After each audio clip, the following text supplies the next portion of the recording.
سمعتي بقليلو كشودي أميلي حاسبكم ما يفلتن مخنياتو سمارت إنافيهم ويكا إذا خمزي عين الزرباتات سي كنت أمنت إن عاقتهم يزبل نيرة قن تشودي السمع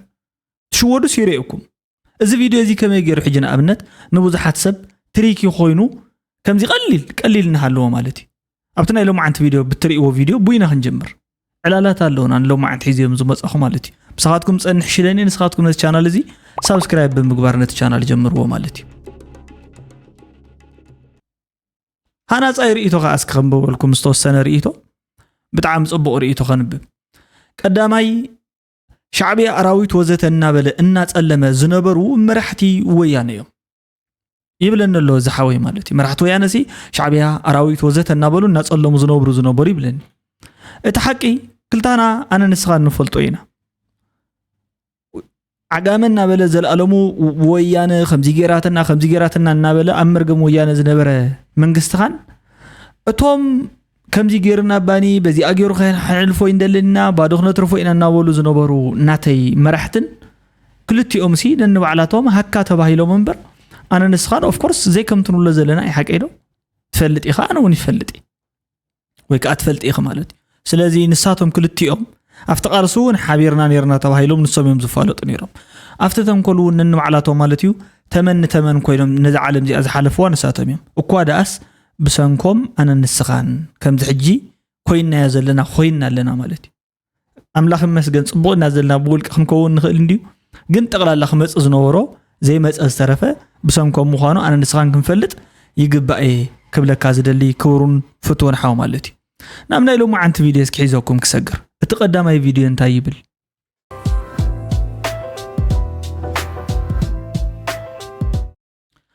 هو تقدم أي فيديو شعبية نتقراوت بالتعميهم زفوتونا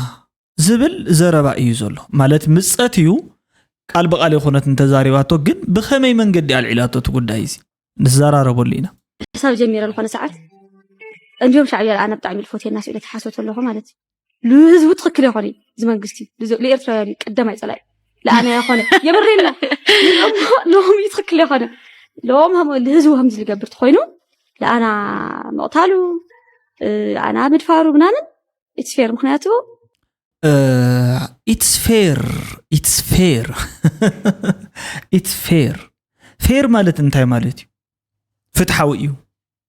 مالت فتحي انتاي سلز قبرنا ينعنا قتلنا ناي قدن نهزبو سلز عمس نهزبو سلز قواسا قولوم نهزبو أو حمق نابرا كمبروم سلز خالين عنا كوم قبرنا فيريو مالت ولا تقالون أبزي كونو بوتايو كونو يخيليو كومو مقباروسي بوزح زدن زقر ما يكون نختبل دلي استزاروتي مثلني باورو توم دقفتي اب قدف زدقفو زلون مس قدف زدانا قصون سبات كم كاونتر ارجيومنت حيزمو زبقسو حساب تايو اذا منغست زي نسالاس عمت تقاليسو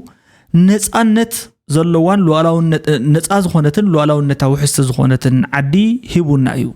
بدحريو جن زقبر انت زقبر بقلقلون كو فليات ابزخون امنت كم تعنا مسرتاو تمرتي وزت امسل نغراتون اجامو او فيو الوم زما غوتو سبات تسمعيكم مالتي انت خونا جن ني حدا منغستي حلافنت اتي نصا اوصيخا مالت كافتوم نصا زوصوانه تعدي تقلست حدا اتي بريزيدنت إسياس أفورك حجنه تعد زمرح زول سباي يخون صبو إلنا نوسد بوجن إرترا مالتي دحريو خا انتا غيرو منغستس تاغبري تصبيت زغبرو لنيرو 10 قلم العامه مرت حق منغستي اوطيوم نيرو مالتي كونستيتيوشن اوف إريتريا مالتي ويكا اتحق منغستي نتعدسي كم فريم ورك ويكا جنرال ممبر حكوينا تعدي بتحق منغستي تمريحه مرص اون كتغبر حقاوي مرص مالتي قوام كتكل وزته زبال ነገር امطيوم نيرو ابتشعوان نزو كل زي قداديفو نتوم زقاومو زنبرو كالوت كم بعد جي 15 وزته زامسلو مالتيو تكالاتن ابوش تعدي خا بزي زخون يخون فتحن تطيقنتن اربيتراري ارست زبال مالت كاب حق وصا زخونه سوقلك هاندبتاوي نسبات ناخدكا مئسار حدا غدا جميرو سلازي منغست خغبروم كاب زغبو حدا مرغغا اي ويكا ستابيليتي نحنت عد مالتيو كيرغاغوم ارغاغومن اتخالاي كغبرو زغبا حدا منغست زبال اكل انتايو لوالونت نحنت عدي حليو كصنح مالتيو ሉዓላውነት ናይ ሓንቲ ዓዲ ክበሃል ከሎ እንታይ ማለት እዩ ደንበር ኣለዋ ወይ ከዓ ወሰን ኣለዋ ዶባት ኣለዋ ንዓቶም ሲ በአግባቡ አኽቢሩ ካብ ካሊ ዝመፀ ግዳማዊ ሓይሊ ማለት እዩ ብቃልሲ እንዳተቃለሰ ማለት እዩ ሒዝዋ ክጸንሕ ምግባር ማለት እዩ ነዛ ጉዳይ እዚኣ ግን አሳኺዕዋ እዩ ቦርደራ ወይ ከዓ ዶባታ ተጣሒሱ ሉዓላውነታ ክሳብ ሕጂ ኣይተጋሰትን ዝዓዲ እዚኣ ብኣንጻሩ ካብተን ካልኦት እዚኣ ገይሩ ኣሎ ማለት እዩ እታ መበል ሳልሰይቲ ናይ ዜጋታት ውልቀ ድሕንነት ወይ ከዓ ኢንዲቪጁዋል ፍሪደም ንውልቀ ናጻነት ክኽበር ማለት እዩ እዚ ቶታሊ ኣብ ኤርትራ ብፍላይ ማለት እዩ ብኻልኦት ዓለማት ይኹኑ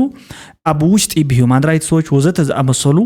ድሕንነት ደቂ ሰባትን ሂውማን ራይትስ ዎችን ንጠባበቂና ኢሎም ዝዛረቡ ሂውማን ራይትስን ንጠባበቂና ኢሎም ዝዛረቡ ሰባት እዚ ጉዳይ እዚ ሙሉእ ብሙሉእ ዜሮ ከም ዝኾነን ኣብ ሓደጋ ከም ዘእተወን እዮም ዝዛረቡ እቲ መበል ናይ መወዳእታ ዘሎ ጉዳይ እንታይ እዩ ብዛዕባ መንግስትስ ንሓንቲ ዓዲ ክገብሮ ዝግባእ ማለት ኢኮኖሚክ ስቴቢሊቲ ወይ ከዓ ብስነ ቁጠባ ዝማዕበለን ዝተሃነፀን ዓዲ ምፍጣር ዝበሃል እዩ ማለት እዩ ስለዚ ካብቲ ዝነበረቶ ንድሓር ረሚስዋ ዘሎስ ዝተለም ልሙስ መንግስቲ እዩ ኢለ ክገልጾ ዝኽኣልኩ ኣብ ዝሓለፈ እዋናት በዚ ጉዳይ እዚ ተበጊሰ እየ ማለት እዩ ስለዚ ነቲ ህዝቦም ከምዚ እዩ ገይርዎ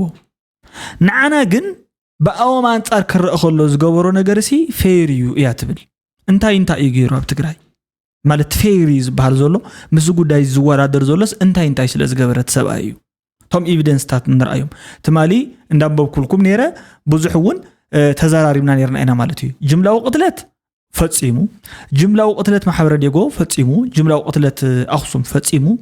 ዕንወት ማዓስከር ስደተኛታት ኣብ ትግራይ ዝነበሩ ማለት እዩ ነቶም ኤርትራውያን ተኸቲሉ ካብ ትግራይ መጽኡ ከድሞም ክኢሉ ስልታዊ ዝኾነ ጾታዊ ዓመጽ ኣካይዱ ፋብሪካታት ዘሪፉ ብሙሉእ ማለት እዩ ኩሎም ገህሰታት ኣብ ውግእ ክግበሩ ዝኽእሉ ከዓ ገይሩ ስለዚ ኣባናሲ እንታይ ምስኮነ ፌር ኮይኑ እንታይ ምስኮነ ኣባና ዝገበሩ ነገር ሲ በአንጻሮም ፌር ይኽትብሉ ዝኽኣልኪ ንድሓር 30 ዓመት ክመልሰኩም ኢሉ ምስኦም መሊሱ ንኽልታና ጨፍሊቁና ብመሰረቱ ሓደ ሕጋውነት ዝበሃል በአንጻር ካልኦት እንትግበር ኣይኮነን እቲ ሕጊ ተኸቲሉ ጽቡቕ እንተገይሩ ወይ ከዓ ፍትሓዊ ኮይኑ እንተሰሪሑ ወይ ከዓ ነቲ ሕጊ እንታይ ተኸተለ ገበን እንተሰሪሑ ገበነኛ ይበሃል ፍትሓዊ ይበሃል በአንጻር ንሕና ኣይኮነን ንጽጽር ኣይኮነን ፍትሒ ማለት ነቲ ዝግብኦ ይግብኦ እንታይ ነቲ ክብሪ ዝግብኦ ክብሪ ነቲ ግብሪ ዝግብኦ ግብሪ ነቲ ቅጽዓት ዝግብኦ ቅጽዓት እንተይቢ ፍትሒ ማለት መብዛሕትኦም ሰባት ዝሽወሩሉ ዘለው ነጥብ እንታይ ማለት እዩ ፍትሒ ማለት ክትግብኦ ዝግብአካ ክትረኽቦ ዝግብአካ ጥቕሚ ጥራሕ ስለ ዘውህበካ ወይ ከዓ ሽዑ ክትጥቀምን ከለኻ ዝርአ ናይ ጠቃማይነት መንፈስ ወይ ከዓ ናይ ተጠቃማይነት መንፈስ መስሉ ዝሰምዖም ሰባት አሉ ፍትሒ ማለት ክትረኽቦ ዘይግብአካ ነገር ክትክልከል እንተለኻ እውን እዩ ፍትሓውነት ዝበሃል በዚ አንጻር ክትሪኢ ከለኺ ንሳቶም እውን ከምኡ ብተመሳሳሊ ክረኽቦ ዝግብኦ ነበረ ረብሓ ገዲፍ ከሊኡ ክረኽቦ ዘይግባእ ዝነበረ ስቃይን ሞትን ይፈሪድሎም ንዓና እውን ንስ ይፈሪድልና በአንጻሮም በአንጻሩ ዝበሃል ነገር የለን ኣብዚ ጉዳይ እዚ ምልስላስ ዝበሃል ጉዳይ የርኢ ማለት እዩ እሕና ስም ልነበረና ጸላእቲና ዝኾነ ቦርደር ነበረና መገስ ልነበረና ተሓዚ መንግስቲ ሰራኣና ዝገበረና ለና ሓቂ ሕልሚ ናይ ስራሕ ናይ ፍቸር ናይ ምናምን ለብዙሕ ዓመታት ከምኡ ገይርዎ ጽድሕዎምና ናይ ሕዚ همزي ጦርነት ፍሸና ይብል ሓቂ ዝወጣት ሕዚ ካብ ተሓዚ ልቀስ ላልኻ ሞት ሓዲ ይፍልጥ ገለላ ማልኣቲን ያ ሓቂ ስልዩነት ዝብል ብዙሕ ዓመት ከምኡ እዮም ነሮም ሰምና ዋና ናይ ደለኽቦ ዝስርዓት لኦም ጻዮ ካና ብላሊ ድማል እዚ ህዝቢ ኤርትራ ይጽራይ ይፎት ስለዚ ካባና ንላዕልሲ ንዕኦም እዩ ጸላዮም ይፎቶና እዩ ዝብል ዘረብኣ በቲ ጉዳይ እዚ ሰሚዕኹሞ ኣነ ናብ ቀጻለ ዘሎ ዓቃቢት ሕጊ ወራያ ክሕልፋስ ክንእሽት ስለዚ ዘይተበረሃን ማለት ከቢድ እዩ እትትብሎ ዘላ ነገር ኣብቲ እንተ ኮይኑ ዝሓይሽ ኣብዚ እንተ ኮይኑ ዘይሓይሽ ዝበሃል ነገር የለን ስቃይ ኢለ ዝግምት ኣነ ብወገነይ ከና እዩ ብምንታይ ፎቴካ ሰብ ወይ ልፎቴካ መንግስቲ ኣብ ልዕለኻ ጭካነ ይገብር ድዩ ወይስ ዝተገበረ ጭካኔስ የተገበረ ኢልኺ ተኣምኒ خلاي نجار بزعوا من قصتي إرترا قبل عليه زي إرترا لجبر الله تشجري مكراي لا تناجر خلا فلا تخصي قبل علينا التجاور نجار جن تقول سيا ليدا لخي تايت مخنيات تغلب بالبلا طريقة الله لمن تأيو همزة عينت ودينا عند حرينا تجارو ناسنا لبنا سعرات قتي منا إذا كنا قبلنا هنا ما هو نياتو بزعبانا وعن خاش قريب مكراي لي تناجر خاطي بزعبا عبير ترى لما حبرسو بزعو لا تناجر خا وبزعبانا يو كامنا يشقري يقدد لا بالخا زناو عن خاش قرقن أبينا يوسحني هو ندحر لي ترى ده كان تعمل قرن سجمر شقر كاب شقر أي ودا داري هذا نجار تخيل خا فتحول قناة لكل خا مع بالقبر شقر خات فتحوا له عينة مفتحية خات عمد أبز حالة فقل عام حجي تازربا زي آية كزاربا دليل صنحقو نشجر شجر يبلصون كاب شجر ينقسن شجر بمسارته complicated problems بحال ولا كون تحلوه نسوون نتي زوبصحو صعبين بتو زوبصحو صعبين يزمزن حدا صقم مالتي داميج አሉ حجي inevitable ማለት صقم ዝبحال ነገር ሲ بتقلالا ዘይተርፍ ነገር ወላ ኳድ አይኹን እምበር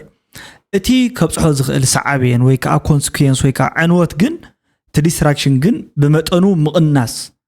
يكاليو نشجر مالتيو ولا حنت نجرو زي تنكفنايو زي قنسنايو صقم كمزلو ابعدنا بتግራይ ያለው ተማሳሳለ ሆነታቲዩ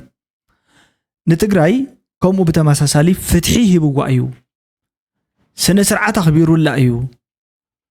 ኢሎም ንሕዋሓት ማለትዩ በተማሳሳሊ ዘንግስዎን ንጉስ ኮይኑ ክቅጽል ክእል አለው እቲ ዝሓሸ ፓርቲ ኩክሳብ ሕጂ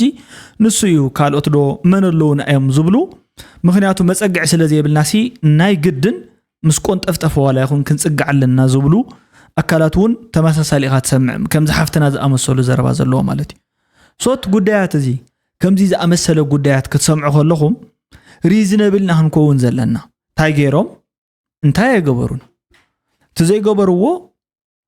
بنحناون كم قلت لنا نحر كوين كم زيجاتات مالتيو تسأجمنا وسيدنا زي تنحجزهم نيرنا زبهال تقولون يحجز زيجبروا نحنا لا سالسنا ويك نحنا أم حيشنا أم عررنا نقوم تقلم قدايجن كل يومين مالتي زي تسأجم سي حربوز حسب كل نجرانه نسخان تايو إذا بهاجرنا إرفع وريد زلوا كل أنتنا وركات ينوح حسر بنات حاسب على وتدريخ في التعزغل كنوح مخان خاسي ردوا نجاري حكي سلازي تزركوا بجزئين ساعتين أبزع على ما زخوا على خمسة لين يزحز ويكا كله تبزي channels جبران فاتريهم من دخينكم نابستون خوز زقان عم خاني زامن إذا مالت من إسياد كحاسبون تجميرهم كحاتون تجميرهم ويكا الناس أتحاسب خاطرين تغيرهم نابتن دليون هارفون مساي كنجس جسينا مالت إذا خا فتونو رتعاون من قدي جون بلاك ترى مسؤولكم نيرو سلازي أتحساسبان نحر داخل لوت كوين ناسي أنا بزعق ميكو فيه كاليوم بزعق مهو فيو نحر دا كمزي بوفيا ببعلتنا مرددا انتاي كمت يخل نزبل نخنقمت ما انتان مالتيو حلو في زنبرا نقرنا كنمهار أب موقت أب كتع أب زتفلالي نقرات مالتيو تخكلنيان حق أو زخونة لوجيكال زخونة مالتيو ويكا رتوع زخونة نقر حيزنا ما انتان كنكيدسي كم جعينة تمرتاد لاي ايو أب كومي ينتفك أني إيزبل مالتيو نأستات سالاسا ديوم ولا بزحات سباتيو بحات إيرودر أخوة مالتيو نايبعلو مهدر أكادامي بروغرام زقربول إيو دان ود ممبر بزحات سبات كأخم زي تستيموني هو مالو في يوتيوب شانالو سرحو بروغراميو كاو إحيزالكم مسئي تغكليو اتاستمهار كيان خالقوت سبات مفلات هذا حس كيان حرد دربي خياسي فرحي تبهالنيخا تزفوطو نجر ممهار كأن خالقوت سبات تأزيو أدلا يخوينو ترخيبو زول الحجي إمالتيو صبو حسابي ناتكا قصلولو برتع جيغنا سباي مصيكم الله حزو يخم نزي هاجراوي اب سلسته معلتي هادش دشكنو بلينا الا ما زبالي بلو من هاجراو مالت كدع عد غانا خويدو زطقع 14 قمت مصيات له مال حجي زعم بابانا تخلي عبانا تخلي زعم بابانا عبيت السلوا ساسي عندي دخما بناي من مصيخا ابدك خوين كاسي هاجراوي يختب لنا هاجراو زبحال لنا ابدغه لخبطنا ايو بلصኛ ايو دوبل لي كبلص الكا ايزي ነገር زي نا انت ايزي اب سدت كان كاسي تدربيخا خلخا اب عد غانا نتقمط كاس انا هاجراوي يختب لني بوا زي كون كاب حجني نبلكم علينا نحنا نصلحو كمي غير كاز منسيزي اب دغه غزو تبصحو كمي جيركا زمن اسيزي حقنيا مقلاس فتحزو كمي جيركا اتي زولو لوطي تريو بقى زينا هنسرح زل يمثلني انا مالت وي ناي اكايدا اكروبات وي ناي مالت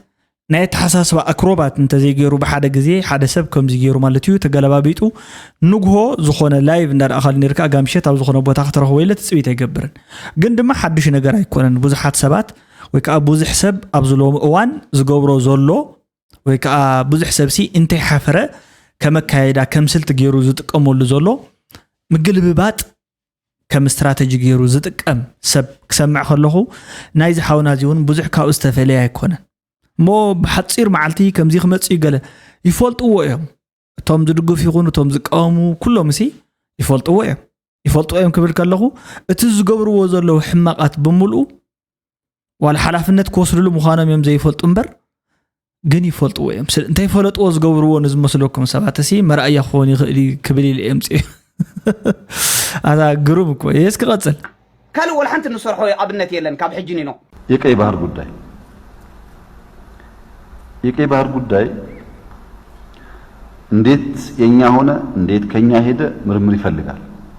እንዴት ማግኘት እንችላለን እንዳናገኝ ምን ያክል ሰው ይፈልጋል እንዴት አድርገን ነው የምናሳካው ብዙ ስቃይ ይፈልጋል አትሊስት ግን ኢትዮጵያውያን ያስፈልገናል ላይ መግባባት አለባቸው በዚያ ምክንያት እኮ ነው መከራ የምናየው ማዳበሪያ እኛና ኬንያ ገዝተን ኬንያ ናይሮቢ አድርሰው ሸጡበት ዋጋና እኛ ኢትዮጵያ የምናመጣበት ዋጋ አንድ ሊሆን አይችልም ነዳጅ እኛና አንዱ ጎረቤት ሀገር ገዝቶ ሊሆን አይችልም ፕራክቲካሊ ያየነው መከራው ችግሩን ያየነው ይሄ ጉዳይ እኮ ያስፈልጋል ለማሰብ እንዴት ኢትዮጵያውያን ያውም ሚዲያ ላይ የምናወራ ሰዎች እንቸገራለን ስናሳካው መዋጋት የለብንም ሰሞሞት የለበትም ምናምን አካይበል ዲፈረንስ ነው ይችላል አስፈላጊነቱ ላይ ግን መለያየት حراي ابزي اخيبازي انتاي بزبل يو مصيت اخيبازي مسلكم يميديا مرتا لتركت ግንባታ ይባል ማለት አካይዳ ሚዲያ ሲ ተረኽ ህንጸት ተረኽ ወይ ከዓ ዝኾነ ታሪኻዊ ንታሪኽ ህንጸት ማለት ከም በሐድሽ አተራረኻኻ ወይ ከዓ ማጻጻኻ ወይ ከዓ ዛንታኻ ብዝመስልሲ ከመይ ጌርካ ክትገልጽ ኣለካ ብዝብል እዩ ሕጂ ትዘረባ ብዋና አልዕልዎ ዘሎ ዘረባታ እዩ ብኸመይ ተወሲዱ نعنا بخمة إذا جب أنيرو نمتى كتوصير جلزبل مصنعتي دليو أنت خونه جن أنت واحد سي يجب أن يبزبلس كل سبيك سام مع زجبو كما يجرنا نمص الزبل من البات كن موت يبلنان كن قتل يبلنان وزت أبزبل يمبرك سام مع زيبولو زخ ذيك سام مع زخ لمبر كنمص أقول لنا يجب أن يبزبل جنس حدا حسبس كل سبسي كسام على زنورين أبنت نتحر داريهم إلو أبنت العلو زلو مالتيو مدابريا ويكا دغعي زمناو دغعي نأتو جن نعنا تقعيزي بس حنا نقلقل إنجن كافت أف دق بحرن مالتيو نابجوز يوم زأتو نحنا نمنتعنا كم دي عينت عدلات كنت كم زي تفقد لنا ويكا زي كونه زبل حسابي أنا بمسارته أبتحجي زبن زتفت أرأس أجمي زبل قمتي يبلين أبنت إيرترا أبتحجي جزية فطرته تسجم يكونن إثيوبيا وانا أبتحجي زلنا له زمن وكأبز 100 عام تزي مالته وك 50 عام تزي أمنا زتفترن استجاردن تسجم يكونن تم قدمي إذن ورو بعده جزأتي بفلاي كم بعد إثيوبيا ذا أمثال حيالات عدت هذا نبرابة شعوان تسمعنا زلون أتي كبابي إن زلوا بتقال لأن تدي عاد خيانسي كم حد رايك لانين ويكأن مجزأتها يمتشوانين بزبل زجبروا طوايتهم كوليز مثلاً بحاتيرو أنا كم مصنعت زجبر كويك أخم تخساب حجي زفلت كون زترد أخوان مالتي أنت خونا جن كتقالنت كلوا يخل ديو أي خلني لهم شو حاسبهم جيرهم وزبل قمت كأي باللين نعاتهم قدام أي نبرنا بتشعوان كجبروا خلو أتتقال لا immediate مالتيو زمت قالهم result ويكا وتصيت شعو نعو اطرح ترديهم ويكا كابو تبقي سميهم نتوسانة توسينهم مصانيهم بالحريق غا اتهم ددحيرهم زموص منقستات بمولهم نابل عليين نادربولو كيدهم أمنقو كلتين عدتات إيرتران إثيوبيان دوب ودب حتوسي ناب كوينات كمرح زخيل قد أيو كون نيرو زي الحسابي باللين أنا بوغاني ناتي كايدا أيو مغنياتو اتي ወደብ እትዶብ ዘለዎ ከባቢ ወይ ከዓ ወደብ ዘለዎ ከባቢ ኣብቲ ዶብ ጥራሕ ዘይኮነስ ኣብቲ ኣካል ኤላ ትገልጾ ዘላ ከባቢታት ዓፋር ናይ ኢትዮጵያ ነይሩ ከምኡ ከዓ ብተመሳሳሊ ኣብ ከባቢታት ኤርትራውን ነይሩ ብኣውሩኡን ብቐንዱን እቲ ከባቢታት ሕጂ ተታሒዙ ዘሎ ብሽያጥ ዝተመሓላለፈ ናብ ጥልያን ዝኣተወ ብድሕሪኡ ከዓ ኮሎኒያል ቦርደር ብዝበሃል ማለት እዩ ናብ ኤርትራ ክውሰን ዝተገብረ ጉዳይ ስለ ዝኾነ ማለት እዩ ስለዚ ኣብዚ ሕጂ እዋን ኣካታዕ ኮይኑ ዝዘረባ እዚ እንድሕር ደኣ መፅኡ እሞ ተጠቃምነት ዋንነት ወዘተ ዝብሉ ነገራት ሕልልኽ ኢሎም ተደራሪቦም እንድሕር ደኣ መፅኦም ናብ ኩናት እንድሕር ደኣ ኣስዒቦም ቅድሚ ናብ ኩናት ምስዓቦም ተጠቃምነት ነዚ ኩሉ ፀገም እዚ ክፈትሑ ይኽእል ስለ ዝነበረ ካበይ ተጠቀምን ክትጠቀም እዩ ዘለካ ኢልካ ካብቲ ተጠቃማይ እትረኽቦ እንካን ሃባን ብዝብል ስምምዕ ማለት እዩ ክትወስዶ ዝግባእካ ነገር ወሲድካ ንምጥቃም ፍቃድ ብምሃብ ብምስምማዕ ገዘይ ዓፀየ ትዛረቦ ዘለካ ይሰምዕኒ ካብ ምባል ብኸመይ መንገዲ ኢኻ ክትጥቀመሉ ደሊኻ ዝብል ኣዘራራባይ ዝኾነ ኣጀንዳ ሒዝካ ቀሪብካ ንምስምማዕ ምቕራብ እዩ ተመራፃይ ኮይኑ ዝረኽቦ ኣነ ብወገነይ ማለት እዩ ብወገነይ ንሕና ከም ተጋሩ ኣነ ሓደ ትግራዋይ ማለት እዩ ኣነ ከም ትግራዋይ እቲ ወደብ ዓሰብ ግደፎ ተኻሊኡ እውን ዘሎ ወደባት ማለት እዩ ይግባአኒ ኢለ ዝሓስብ ይግባአኒ እዩ ኣቦታተይ ንሓለው ዘፅንሕዎ እዩ ናቹራል እውን ማለት እዩ ክጥቀመሉ ምስ ካልኦት ኣሕዋተይ ኣነ ይግባአኒ ማለት ካልኦት ኣይጥቀምሉ ማለት ኣይኮነን ካልኦት ኣሕዋት ህዝብታት ዘለውን ኣብኡ ዘለው ዝግብኦምን ከም ዝኸማይ ክጥቀምሉ እዮም ኣነ መሰረታዊ ናይ ሸቐጥን ናይ ምግብን ወዘተ ዝበሃል ነገራት ብምልኦም ክልከለሉ ዝግባእሲ ኮና ይግብኦ ነይሩ ኣነ ማለት እዩ ኣነ ብፍላይ ከም ትግራዋይ ብትክክል ገይረ ዝዛረበ ደጊመ ሕጂውን ዘረጋግፀልኩም ዋንነት ባሕሪ ተጋሩ ዕሽሽ ዝበልዎ ፍቅሪ ኤርትራ ምእንታን ከየባላሽወሎም ወይ ከዓ በቲ ኤርትራውነት ዘሎ ወይ ከዓ ኤርትራዊ ተሓሳስባ ዘለዎም ሰባት ነዚ ሕቶ እዚ ከም ነውሩ ተገይሩ ስለ ዝለዓልን ሓቢኦም ንግዚኡ ክፀንሑ ስለ ዝደለዩን እምበር ትክክለኛ ዝኾነ ሕቶ እዩ ኢለ ዝግምት ኣነ ማለት እዩ ወላ ንሱ ኢለ ዝኣምን ብስሩን ብኡ ገይረ ዝንቀሳቐስ ስለዚ ናይ ሰብኣይ እዚ ሕቶ ንዓና እንተሒዙ እንዲኳ ሕቶ ክረኽቦ ዝግባእ ንዓና እንተሒዙ ማለት እዩ ንዓና እንተዘይሒዝና ከም ዘይረኽቦ ይፈልጥ እዩ ተገቢ አይመስለኝም كوتسي لك أنا بشركة من مراحل كل ما جواك ورسيني من أسيم سيله بقول لي تجاربه تجارب كنا تجارب في السلطان يدري بها ويلك أو جواك ون جرفوني ده كم يريد أخبر مخدم السلطان زي اللي مهان خرس تقفل السعودي وين السودان كما غيرك هذا غيرك هادم ناوي خيد من أسي نمس كحجز ناوي خيدي حجز يخويل كنوز قال لنا تحجزنا هيك إن نجال بوليتيكال تحجزنا نريد يلن حجز صنع كعنا لك حزس متخا أخذ لنا يلوم حزنا متخا يكون نايم مدحان نهلون نايم كله حاوير زك على سول جزء የትግራይ ክብር ኩሉ ሓቢሩ ዝቃለሰሉ ግዜ እዩ ንስኻ ጽናሕ ከመይ ጌርካ ናብ ገደለ ጽዲፍካና ክትከድ ኢሎም ነበር ኣነ ኮጽየ ዋ እሞ ስልጣን ከም ዘይደሊ ኸሪአኩም ዶ ብሱዳን ገይሩ ዋላ ኸጠፋልኩም ሸለው ዶ ክብል እውን ኢለ ነይረ እዩ ዝብለና ማለት እዩ ናይ ብሓቂ እንተኾይኑሲ ናይ ብሓቂ እንተኾይኑ ሕጂ እውን እኮ መበል ካልኣይ መበል ሳልሳይ መበል ራብዓይ ሹመት እዩ ተሸይምካ ዘለኻ ማለት እዩ ንሱ እዩ ዝኽእል ንሱ ጥራሕይ ክመርሕ ኣለዎ ኢሎም ካሊእ ሰብ የለን ኢሎም ክብሉ ከለዉ ኖ ካሊእ ሰብ ብቑዕ ዝገበርክዎ ሰብ ኣለኒ ካሊእ ሰብ ባይዘወይ እቲ ዘረባ ስሕተት ከም ዘለዎ ምናልባት ኤክስፖዝ ክንገብሮት ክነቃልዖ እንድሕር ደኣ ንስኻትኩም ጥራሕ ዘይኮንኩም መራሕቲ ኢልኩም ተኣምኑ እንተዘይትነብሩ ነርኩም ሲ ንዓኻትኩም ክትክእ ዝኽእል ሓይሊ ኣዳሊኹም ክትፀንሑ ነርኩም ኢኹም زيدالكم لو مخنيات نعهاتكم زتك حيلي يلن ويك أنسخاتكم زيت موتون زيت بسوسون بقى نحنساب نحورون زحيلكم سبات نسخهم يخم لكم تأمن وي تزي كوينو كاب نتفقات تمني اللاسي نو قالوا أكويهم زوك عنا يوم أنا أسيلو مريحنت ذهبنا يوم بمريحنت زي حمايو نحد خمس جيرو نحن حجزتم كوينا أكلوا كويل لكم زيت بلدا يلن مالتي نمن تايزي يلن تتكأز بهالمنسي قمت إيه تدلين نمنت هاي زي تدليه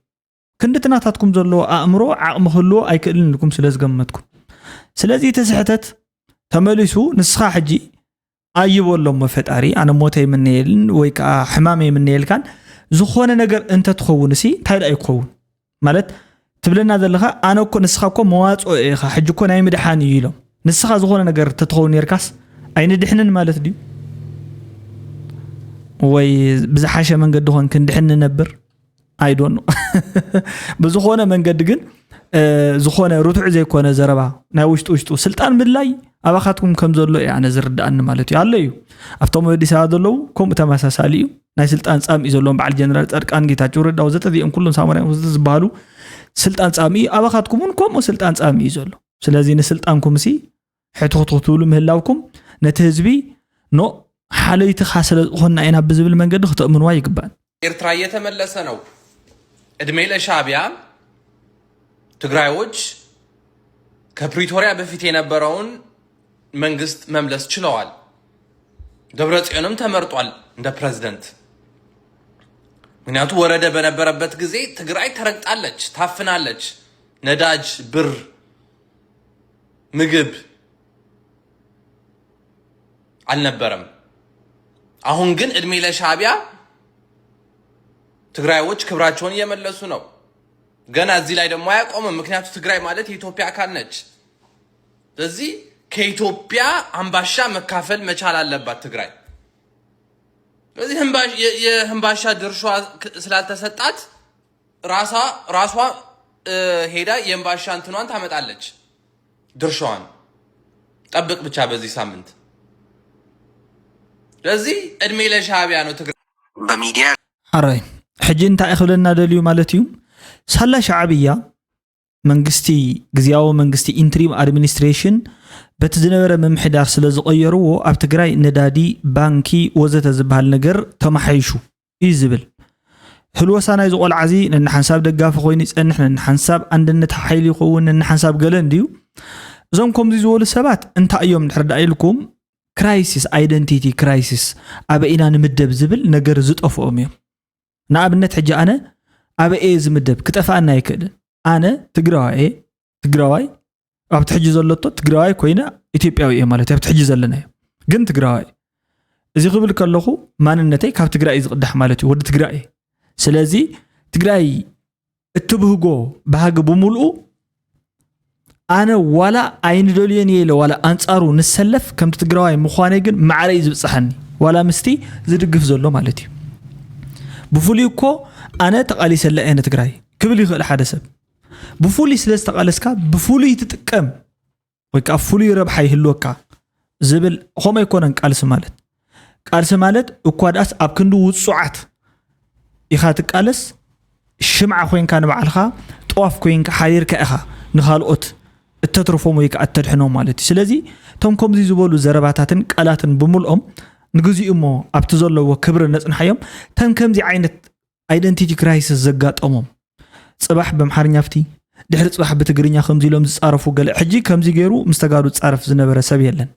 كم زي جيران شعبي خمزي جيرا سلا زبلت شعبي خمزي جيرا سلا تفتر زلا قال إنه وي شعبي أبتجري مسيا تجبرو ويكأن تجري التوه السلام ولا حنتي يلن بقى قلت جيرا خنا نقرأكم التوه السلام يلن كتفتر لا تغير شجر الله نمنتاي زي evidence زلي ነገር አይኮነን evidence ዋላ ዘልዩ እንድሕርዳ ኮይኑ ውግ እንተ ተኸፊቱ ና ውግ ዝኸይድ መንገድ ኣሎ ኣብዚ ሕጂ ሰዓት ቴንሽን ኣሎ ማለት እዩ ተመሳሳሊ እንዳተንተንኩሉ እና ዘርዘርኮ ዝቐነኹ ጉዳይ እዩ እቲ ሽግር እንተ ተፈጢሩ ናይቲ ሽግር ጽሞቂት ንሳ ኮይና ሰተይቱ ንሕና እንኸውን እምበር እቲ ዝመጽእ ዘሎ እቲ ዝመጽእ ኣየናይ ቃልሲ ኣሞምሳና ተቃሊስ ሕጂ ታዓይነት ቃልሲ ተቃሊሳ ዲያ ተቃልሱ ኮን ሕና አይና ካይድናዮ እኳዳት ገብረላ ዘላት ብቃልሲ መንእስያት ዝቀጸለ ዝተጣያሽተ ይኮነ ዝቀጸለ ንጻነት ፕሬስ ሚዲያ ወዘተ ናይ ሓሳብ ሞገት ክትዕገለ ዝነበረ ትግራይ ነቶም ከም ዝወሉ ሰባት ብምልኦም እትናታ ዝነበረ ልምድን ፉሉይ ተመክሮን ብፍላይ እቲ መዓልቲ ነጻነታ ማለት እዩ መንእስያት ትገፈሉ ዝነበረት ስትራቴጂን ስርሒትን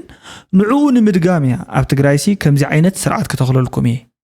አይደንቲካል ንዑኡ ዝመስል ኣብዚውን ክትወልዱ ይግባአኩም ኢላ ንኽተዋልደና ጨርቀ ቅሪባት ጽበ ዘላ ማለት እዩ ስለዚህ ትናተ ሕማቕ ዝኾነ ኣካይዳ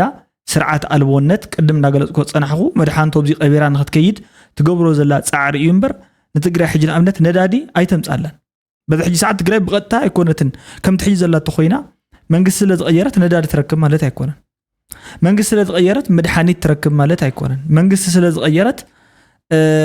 ገንዘብ ወይ ከዓ ፋይናንሻላዊ ትካላት ወይ ከዓ ናይ ፋይናንስ ቁጠባ ሲስተማት ዘለዉ ጠቕላላ ብምልኦም ማለት ባንኪ ሙስእ ተታሒዝ ካሽፍሎ ገለ ይህሉ ማለት ኣይኮነን ዕዳጋ ይህሉ ማለት ኣይኮነን ኣብ ትግራይ ሕጋዊ መስርሕ ተተኸቲላ ትግራይ ጥራሕያ ነዞም ኩሎም እዚኦም ነገራት ክትምልሶም እትኽእል ትግራይ ትማሊ እንዳነገርኩም ነይረ እየ ማለት እዩ እቲ ሪሚዲያል ሴሽን ዝበሃል ነገር ወይ ከዓ ትግራይ ሲ እንድሕር ዳኣ ካሕሳኣ ምግንጻል ኮይኑ ኢትዮጵያ ከዓ ትዘለን ማሕበራዊ ርክብ ብዕለፍ ሪሳት ዋላ ይትበል ማለት እዩ እቲ ማሕበራዊ ምትእሳር ሶሻል ታይ ዝበሃል ወይ ከዓ ገመድ ፎሪስ እዩ የለን እዚ ማለት እንድሕር ዳኣ ውሕስነት ኣይስማዓናን ብዛ ዓዲ እዚ ክንብር ኣይንኽእልና ዝብሉ ኮይኖም ተጋሩ በቃ ናይ ዓለም ዓዲ እዮም ክምስርቱ ናይ ዓለም ዓዲ ክምስርቱ ከለዉ ኣካይዳ ኣለዎ በተካይዳ ተመሪሖም ዓመታት ክወስድ እዩ ምክንያቱ ከምዚ ዓይነት ኣካይዳታት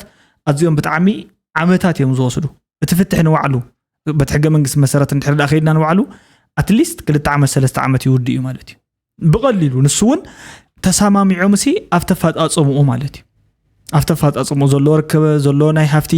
ክፍፍል ካልኦት ማለት እዩ እዚ እውን ኣብ ውሽጢ 2 ዓመት ክውዳእ ኣለዎ እዩ ዝብል ሕገ መንግስቲ ማለት እዩ ስለዚ እዚ ጉዳይ እዚ ንኽትገብር ፕሮሰስ ከድልያ እዩ ነዚ ጉዳይ እዚ ግን ንኸይትገብር መጋደዲ ወይ ከዓ ጽልኢ ፈጢርካ ውግእ ፈጢርካ ናብ ሽግር ንምእታው እውን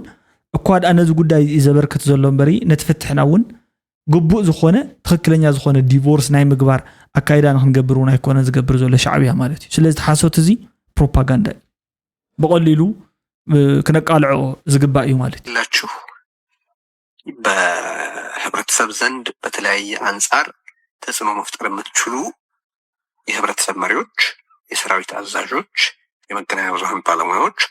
በዲያስፖራ በተለያዩ እንቅስቃሴዎች ውስጥ የተሰማራችሁ ሰዎች ይሩሊ የቀረ የትግራይ ህዝብ እንደ ህዝብ እንዲቀጥል መፈለግ አለን ብላችሁ ካሰባችሁ የትላንትናው ጥፋት በከፋ መልኩ እንዳይደገም ማናቸውንም አስተዋጽኦ ማድረግ ግዴታችሁ ነው። በስከዛሬ ሆረር ሾው ሊሰማን የሚገባን ነገር ከተሰማን ማንም ትላንት የመጣው ውድመት እንዲደገም መተባበር የለበትም ብቻ ሳይሆን ትላንት የመጣው መከራ አሁንም የቀጠለው መከራ የበለጠ የጠለቀና የከፋ ወደ መሆን እንዳይሸጋገር ይልቅስ የተሻለ እንዲሆን ኤክስትራኦርዲነሪ የሆነ አስተዋጽኦ ማድረግ ይገባዋል። ሕጂ ቅዱስ ጳውሎስ ሳይ መስለታ እሺ በኻልእ ባህላታ እዩ ናብ ፀገም ንኸይንኣቱ ኩልኹም ሓላፍነት ኣለኒ ትብል ዝኾንካኹን ማለት እዩ ዓሰስ ገሰሱ ፈላጤ ትብል ዝተምሃርካ ዘይተምሃርካ ትፈልጥ ዘይትፈልጥ ኩልኻ ካብቲ ዝነበረ ናብ ዝኸበደ ፀገም ምእንታን ከይንኣቱ ናይቲ ፀገም ሕጂታ እዮም ዝብልዎ እቲ ስትራቴጂክ ዴድሎክ ዝበሃል ትማል እናገለፅልኩም ፀናሕኹ ተቆሊፈ እያ ዘላ ትግራይ ሲ ተቆሊፈ እያ ዘላ በቶም መንግስታት ዓለም ንባዕሉ መዋፅኦኣ እንታይ እዩ ዝብል ነይሩ እንድሕር ዳኣ ትግራይ ካብ ኢትዮጵያ ተገንፂላ ኢትዮጵያ ኮላፕስ ክትገብር እያ ስለዚ እንድሕር ዳኣ ቀፂላ ከዓ ዘይፍትሓውነት ኣብ ልዕሊኣ ክፍፀመላ እዩ ምክንያቱ እቲ መንግስቲ ካብቲ ዝነበረ ስርሑ ኣይተቆጠበን እቲ ማእኸላይ መንግስቲ ማለት እዩ ካብቲ ዝነበረ ሕማቕ ተግባሩ ኣይተቆጠበን ካሕሳ ወዘተ ብዝበሃል ነገር ዘይድበስ ማለት እዩ ወይ ከዓ እቶም ቅድም ሕጂ ኣብ ገበናት ኩናት ዝተሳተፉ ኣካላት ናብ ፍትሒ ብዘይቀረብሉ መልክዑ እንድሕር ዳኣ ቀፂሉ ፍትሒ ስለ ዝጓነ ዘሎ ኢንጀስቲስ ይፍፀመላ እዩ ዝብል ጉዳይ ከም ዘለዎ ኮይኑ ነዚ ጉዳይ እዚ ንምፍታሕ ማለት እዩ ስቴቢሊቲ ኦቨር ማለት ተረጋጊዓ ክትቅፅል ኣለዋ ዝብል ናይ ኢትዮጵያ ኦቨር ጀስቲስ ወይ ከዓ አይ ዶንት ኖ እንታይ ክባል ከም ዘለዎ ማለት እዩ ፀማም እዝነ ብምሃብ ናይ ሕግታት ሉፕሆል ወይ ከዓ ክፍተታት ሕጊ ብምእላሽ እንዳተኻሰሱ ክሳብ ሕጂ ይቕፅል ኣሎ እቲ ጉዳይ ማለት እዩ በዚ ተቐፂሉ እቲ ስምምዕነት ንሓንሳብ ንሓዋሩ እንድሕር ዳኣ ኮይኑ እቲ ህዝብና ኮርዩ እንተኮይኑ ንሓንሳብ ንሓዋሩን በቃ መፍትሒ የብሉ ዝኮረየ ኣካል ዝኾነ ይኹን መፍትሒ የብሉ በቃ ብሱር መፍትሒ የብሉ ዘኦንሊ እቲ ዝኮረየ ኣካል እቲ ዝኮረዮ ምክንያት ክፍትሐሉ ክኽእል ኣለዎ ንሳያታ መፍትሒታ ማለት እዩ እሱ ከዓ ህዝቢ ትግራይ ንኣብነት ሃገሬ እንተይሉ በቃ ኣውቶማቲካሊ ሃገር ምግባሪት መፍትሒ نو ኣይኮውን እኔ ሉዓላዊ ክልል ኣብ ውሽጢ ዲፋክቶ ዘተ ዝበሃል ነገራት ክቐፅል እየ ተይሉ ንሱ ኣይኮውን እንተይሉ ነናይ ባዕሉ ዝኾነ በቃ ትመፍትሒ ኢሉ ዘቕመጦት ህዝቢ ክትግበር ማለት እዩ ግን እዚኣቶም ኦቨርናይት ዝውሰኑ ነገራት ኣይኮን ንምንታይ ምክንያቱ ዓድታት ሕጂ ሰለስቲአን ዓድታት ማለት ተን ዋና ብዝፍትሕ ዘለዋ UAE ዩናይትድ ዓረብ ኤሚሬት ቻይና US ኣሜሪካ ማለት እዩ እዚኦም ኩለን ሓይልታት ኣብ ልዕሊ ኢትዮጵያ ናይ ኢኮኖሚን ናይ ዲፕሎማስን ክሳራታት ምእንታን ከይበፅሕን ኣብ ምስ ኢትዮጵያ ዝገብሮ ዝኾነ ይኹን ክሳራ ምእንታን ከይበፅሕን ኢቭን ነቲ ጆኖሳይድ ዝብል ቃል እውን ንባዕሉ ሌብል ንዘይ ምግባርን ኔም ንዘይ ምግባርን ነቲ ክሌማት ዝተፈላለዩ ክሌማት ማለት እዩ ኒው ላይን ዝበሃል ሓደ ሓድሽ ዝተጣየሸ ማለት 2024 ከም በሓድሽ ዝተጣየሸ ትካል ጥራሕ እዩ ነቲ ጉዳይ እዚ ከምኡ ሌብል ገይርዎ ዘሎ ቶም ካልኦት ዝተረፉ ዋር ክራይም ኤጌንስት ሂዩማኒቲ ወዘተ እንዳበሉ እዮም ማለት እዩ ክገልፅዎ ፀኒሖም ዘሎ ክሳብ ሕጂ ስለዚ እዞም ጉዳያት እዚኣቶም ተታሒዞም ላብ ዘለው ፍትሕውን እንተኾነ ሕጋዊ መንገዲ ኣድላይ ስለ ዝኾነ በቲ ሕጋዊ መንገዲ ክሳብ እትፋታሕ ውግእ ክትገብር የብላን ትግራይ በቃ ኣድላይ ኣይኮነን ማለት እዩ ኣብ ልዕሊኣ ተዘይ ኮይኑ ብኢኮኖሚ እውን ዝሞተት እያ ትኸውን ማለት እዩ ቅዱስ ጳውሎስ ክርስቶስ ኢዳ ኣባይ ዝነብር ዘሎ እምበር ኣነ ኣብ ክርስቶስ ይነብር የሎ ሕጂ ግን ንሕና ኢና ኣብ ክርስቶስ ክንነብር ዘለና ክርስቶስ ኣይኮነን ኣባና ክንነብር ዘሎ አንጻር ማለት ሕጂ ከም እንደ ሄልካ ሰባት ይብሉها አንጻር ባይብል ገለ ብሉها ግን ቅዱስ ጳውሎስ በተሐሳስባ ስለዝበለጽኩ የዛረብ ዘሎ ምራ አንጻር ባይብል ቅዱስ ጳውሎስ በተሐሳስባ ይበልጽ ከተሐሰብ በትናቱ ፖዚሽን ዋላ በተሐሳስባ አይ ዶንት ኖ ናቱ ዝምራ አይፈልጥም ግን በተዘሎ ፖዚሽን ግን በልጽ ስለምንታይ እሱ ክርስቶስ ኣብ ቅዱስ ጳውሎስ ክርስቶስ ኣብ ጳውሎስ ነብራሉ ጳውሎስ እና ኣብ ክርስቶስ ከነብራ ኃይል ይረኸበ እዚህ እንዴት ጽሑፍ صحف كويس مش انا كنا كورسوس نبرالو حراي تاي زبل زلو مالتي زغدد ايتمص ገለ ዝበሃል ነገር ክዛረበኩም ታይ ዝብል ዘሎ ክርስቶስ አባይ ይነብር እዩ አነ ግን ኣብ ክርስቶስ ማለት ክርስቶስ አባይ ይነብር አነ ግን ኣብ ክርስቶስ ይነብር የልኹን እትኾም ኢሉ ጳውሎስ ዝጻፈሉ እንታይ ማለት መስይልኩም እቲ ተኣዘዝክዎ ነገር ይገብር ስለዚ የለኹ ወይ ከዓ ከም ተስተባሃልኮ ይኸውን ስለዚ የለኹ አምላኽ ደአባ ያሎ ማለት አምላኽ ማለት እሲ ቤተ መቅደስን እግዚአብሔር ከም ተባሂሉ ተጸውዕ እንዲዩ ወላ ንሱ ደአባ ይሃሉ ወላ ተናቱ ምሕረት ተናቱ መንፈስ ደአባ ውሽጥ ይሃሉ እምበር አነሲ ከም ተስተባሃልኮ ስለዚ የለኹ ኣብ ውሽጥ የለኹን ማለት እዩ ማለት ኣብ ውሽጥ የለኹን ማለት እሲ አነሲ ከም ትንሱ ዝበለን አይኮውን ዘለኹ በተናቱ ካይዳ አይከድን ዘለኹን ምባልን በኻሊ በኋላ ንሱ ነቲ ሕጊ ተቀቢሉ ይፍጽሞ ከምዘ የለ ወይ ከአን ፍጹም ንምዃነሲ በቁዕ ከምዘ ይኮነ ዛረበሉ ዘሎ ቃል እዩ ንስኻ እንታይ ይብል ኣነ ኣብ ክርስቶስ የለኹን ይይሉ ንሕና ግን ኣብኡ ስለነብር ዘለና ንሕናሲ ንወልጾ ኢና እንታይ ኮይኑ ተሓሳስቡ ተጋጊን ይርፈስ ጳውሎስ ቀሊል ሰብ መስሎ ኣብ እምነት ክርስትና እንድሕር ኮይኑ ጳውሎስ ማለት ኣዝዮም ብዙሓት ኢቭን ክሳብ ናብ እግዚአብሔርሲ ብመብረቕ ዝተራእዮ ሰብ እዩ ኣምላኽሲ ካልኦት ኣይረኣይዎን ዘይራእይዎ ብዙሓት ኣለው ሐዋርያ እንተይኮነ ኣብቲ ዘመን ሐዋርያነት ዘይነበረ ናይ መጀመርያ ግዜ ሐዋርያ ተባሂሉ ምክንያቱ በዓይኑ ሐዋርያን ምዃነሲ በዓይንኻ ምርኣይ ስለዘድሊ ማለት እዩ በዓይኑ ካብ ዝረኣይ ሓደ ስለዝኾነ ካልኣይ ከዓ ብዙሕ ናይ ሰማያት ምስጢርን ካልኦት ናይ ትሕትናን ናይ ትምህርቲ ወዘተ ዝበሃል ነገራት ዝተገለጹሉ በትሽዑ ግዜ ሳውል ዝበሃል መምህር ሕጊ እዩ ሶ ዋላ ኢቭን በተባሃሉ ንባዕሉ ኣዝዩ ጥንቁቕ እዩ ጳውሎስ ማለት ይዛረብ ከሎ ዝሓውና ግን ከም ዝመስለኒ ነቲ መጽሓፍ ቅዱስ ብምንታይ መን ይተርጉሙልካ ቀድም ሕጂ እስኪ ድሓን ትተርጉመልካ ሰብ ተጋጊ ኾን ይኽእል ወይ ንስኻ ትርጉሞ ከለኻ ተጋጊኻ ትኮን ትኽእል ኢኻ ሕፅር ከብለልካ ተማሃር ተተማሃርካ ጽቡቕ እዩ ጸገም ኣይመጻካኒ እምበርሲ ኣነ ኣብ ክርስቶስ የለኹን ንክርስቶስ ተኸደንዎ ንክርስቶስ ልበስዎ ምሰልዎ ኣነ ንክርስቶስ ስለዝመሰልኩ ንዓይ ምሰሉ እንዳበለ ጳውሎስ እንዳጻሓፈና ወዓለስ ጳውሎስ ኣብ ክርስቶስ ኣይነብርን ነይሩ ንሕና ግን ኣብ ክርስቶስ ነብርልና ንበልጾ ኢና ኢልካ ክትዛረብ ከለኻ ሓደ ግዜ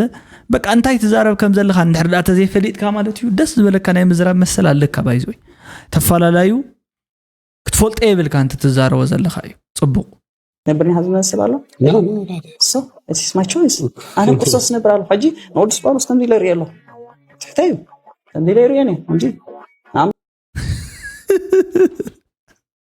حج تاينا ولكم يخم زلكم نقدس باولوس يلو انا اب تحت يزلو كمزي لي نبرو زلو خمزي لي ازري زلو مخنياتو انا بكريستوس يزنبر زلو نسو جن اب كريستوس يا بايز نبر زلو نبر انا ابو ينبر زلو سلازي بلا كاباي تحتي يزغلصو مالتي كاب كلي العلي مبال بمسرته باي ديفولت كاب كل خمسه تحتكا زي مفلاطون حدا صقمي رأيو ازي اب شجرنا وديقنا زلنا اب شجر زودقنا له مخنيات بعال كمزيهم زامسلوم نهيمانوتون بسرعه عدل يغبرنا اي كسرنا نيلو خسيرنا اينا تسب اي كسرنا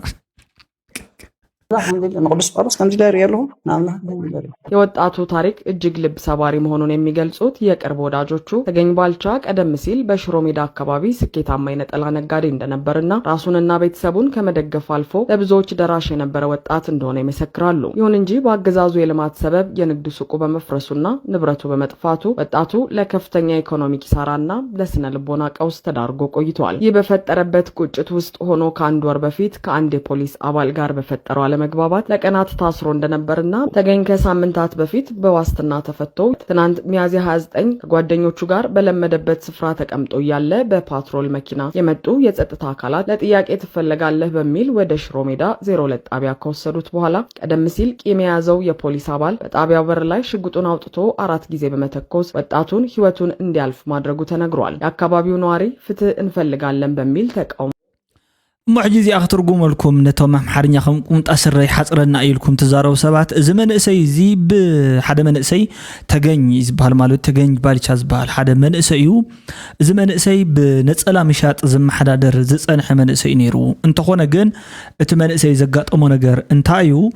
اتي كوريدر المعات بحر زلو بوتو مسفر سولو سرحو فريسو اب مبر قدميو نخال سبات زحجز بصبو نابراز نابر زنبره ايكونوم زلو سبيو كم تغلالص مالتيو بدحري جن تزخونه صقم غطيمو ወይ ካ ጎንጽ ገጢሞ ምስ ሓደ ፖሊስ ተአሲሩ ጸኒሕ ወላ ኳ ተነበረ ምስ ሕጊ ምን ሕጊ ክፍተት ማለትዩ ዝኮነ ጎንጽ ብጎንጽ በቀሊል ጎንጽ ተአሲሩ ብድሕሪኡ ካሊ ግዜ በተመሳሳሊ ጉዳይ ዝኮነ ጸገም ገጢምዎ ወጪ ነይሩ ቦ ሓስተፈትሑ ተመሊስ ናፍቲ ፖሊስ ጣቢያ ክኸድ ከሎ ግን እቲ ቂም ሒዙሉ ጸኒሕ ተባሃለ ወይ ከአምሱ ተጨቃጨቀ ወይ ከአስተባሰ ተባሃለ ፖሊስ አውጪው በጥይት ሃሪሙ ቆቲሉ ወሎ ይባሃላሉ። እዚ በጣም አዚዝ ይሕዘን ጉዳይ ማለት እዩ ናይ ፍትሒ አካል ኮይኑ ፍትሒ ከፈጽምን ወይ ከ ፍትሒ አበያ ዘላይሉ ከናዲን ከመርሕን ዝነበሮ ሰብ እዩ ነታ ፍትሒ ጥሒስዋ መወዳእታውን ቀቢርዋ ዝኸድ ዘሎ ማለት እዩ ፖሊስ ምዃኑ ነዚ ጉዳይ እዚ ከልሕና ይከኣለን ሕጂ እዚ ብሙሉ ህዝቢ እዚ ትርእይዎ ዘለኹም ናብናቱ ዓመፅ እዩ ወፂኡ ዘሎ ማለት እዩ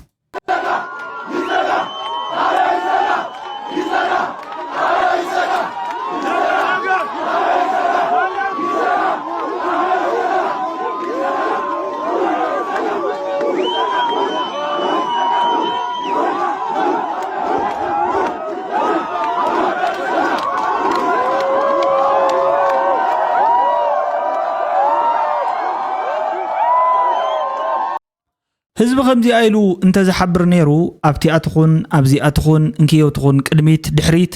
ሽግራይ ምተፈጠረ ነይሩ ተዋና ጸገሙ ግን ማለት እዩ ህዝቢ ነንባዕሎ ይተሓባበርን ወይ ይፈርሕ ተሓደ ሰብ ነንበይኖም ምፍላይ ይጅመር ማለት እዩ ከምዚ ኢልካ ሰላማዊ ወፂኻ ነርካ ገለ ተባሂልካ ተሓደ ይእሰር ተሓደ ከም ኣናበለ ተሓደ ገለ እንዳኾነ ምስከደ ፍትሒ ብሙሉእ ትጠፍእ ማለት እዩ ተዘይ ኮይኑ ግን ካብ ድምፂ ህዝቢ እትጠፍእ ፍትሒ ስለዘየላ ኩሉ ሰብ ንኸምዚ ፍትሓውን ዝኾነ ግዜ ጠጠው ዝብል ተዝኸውን ነይሩ ፍትሒ ዝበሃል ኣይምተኸል ነይሩ እቲ ሕጋዊ ስጉም ተወሰደ ዝግባእ ኣካልውን ተወሲድሉ እቲ ዝርከብ ምተረኸበ ነይሩ ማለት እዩ ግን ሓደ ግዜ ፍትሒ ከም ኣይኮነትን ትመስለና ፍትሒ ማለት ንዓና ክትኮን ከላ ኣድላይት ንኻልኦት ክትኮን ከላ ግን መማረፂ ኮይና ትቐርብ ይመስለና ሓደ ግዜ ሓደጋ ድማ ንዓና ሎሚ ስለዚ በፅሐና ጽባሕ ተበፅሐና ጸገም የብሉን ክሳብ ሽዑ ግን በሊዕ ኸርክወል ዝበሃል አካይዳውን የጥቃዕና ስለዝኾነ ከምሰብ እዚ ሽግር እዚ እንዳፈጠርና ኢና ንነብርን ንሻገርን ዘለና ክብለኩም የዝደሊ ልዋም ቅነ ክኾነልኩም የዝምነ ጸጽቡ እስምዕና ቻው ደህና ቀኒውታ ልዋም ቅነ ጉድ ላይት ደህና ሕደርታ ሓዋተይ ማለት እዩ